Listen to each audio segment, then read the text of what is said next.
Yo, what it do? It's your boy Tom, back here with another video. It's been a long time coming since I posted a video, and I know everybody noticed the huge event that happened a week ago with the storm at the Capitol, and I'm just gonna put my 2 cents on it and why Trump is the most gangster's president ever. The thing he did with that rally, and he pretty much provoked a lot of his supporters.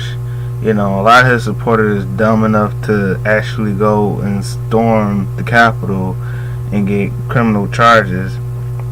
But you can't tell me that ain't the most gangsters thing you've seen in a while from a president. Basically, in terms, Trump was like, F the government, y'all cheated me out of, this is what Trump feel. Y'all cheated me out of election. The first time election, it was more votes for Hillary than him, but he won anyway. But this time, it was even more people that voted against Trump, and all of a sudden, he got a vendetta versus everybody in politics. He thought his boy Mike Pence was gonna support him, and then all of a sudden Trump just turned his back on Pence. That's some G shit right there too, man. In a way, you kind of can't respect that, cause that's your VP, your ride or die, the person you trust, that got the same vision as you, that's gonna execute. But then, didn't do it because Trump is a Republican. He's a Republican, and Trump is just Trump. He just one of them people that's the voice of white supremacists, the rich white folk, the old timers that want to make America great again, but how it was back in the 60s or 40s, depressing all colored people, only whites can be at the top.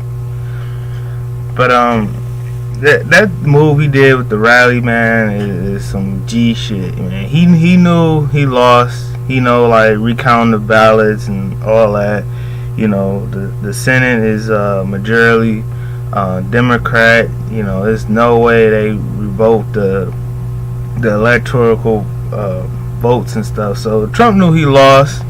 He came to that rally, paid off a couple security guards, and slowed down. It's all perfectly schemed on how that storm to the Capitol happened. First of all, it wasn't so many people securing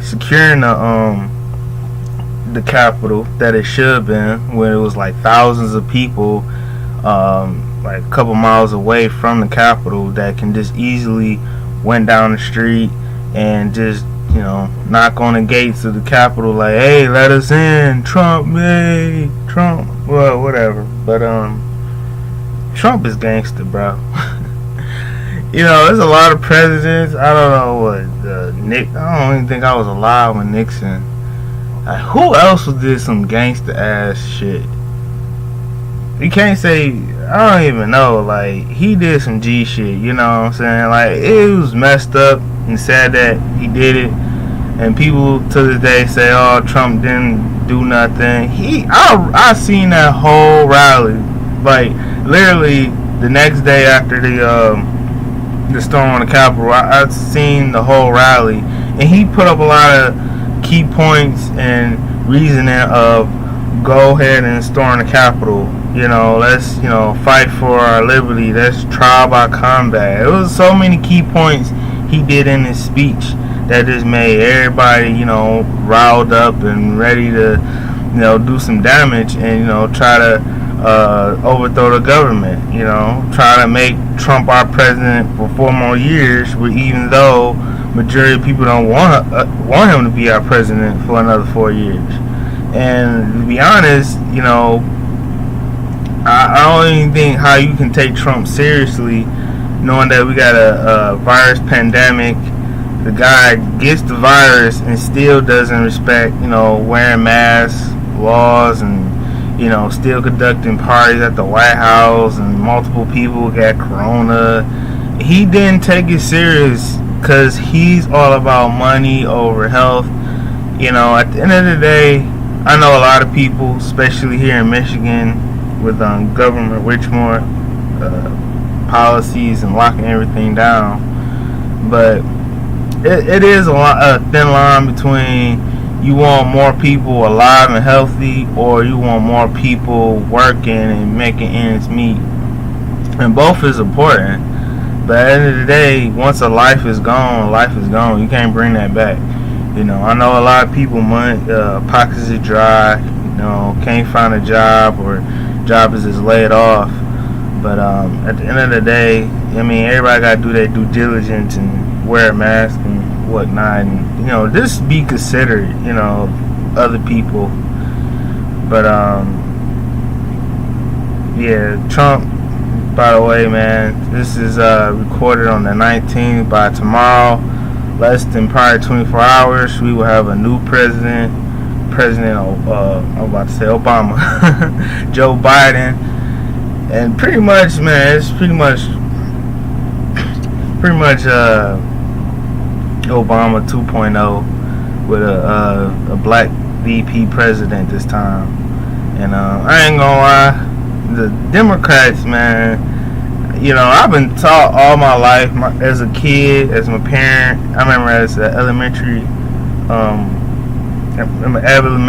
voting on presidents as a kid, and I always asked my mom, like, what should I vote for, Republican or Democrat? She was like, always vote for Democrats because it's for the black people. But now I got older and kind of more understand. I don't care, like, even during high school, the teachers didn't really teach you politics as you would think, or maybe I just came out one ear and went out the other. But I think a lot of Democrats do play to a lot of black voters. You can't blame them. It's all about the numbers game. And all in all, I know I'm not Democrat or Republican. I just want whoever party to make the best decisions, for my kind. And then you start to think about it. You make the right decisions for you and your family or whatever. So I really don't apply to politics like it's the end all be all, because at the end of the day, you got to make yourself a better person to excel in whatever you're doing. Alright, it's your boy Tom, and I'm out.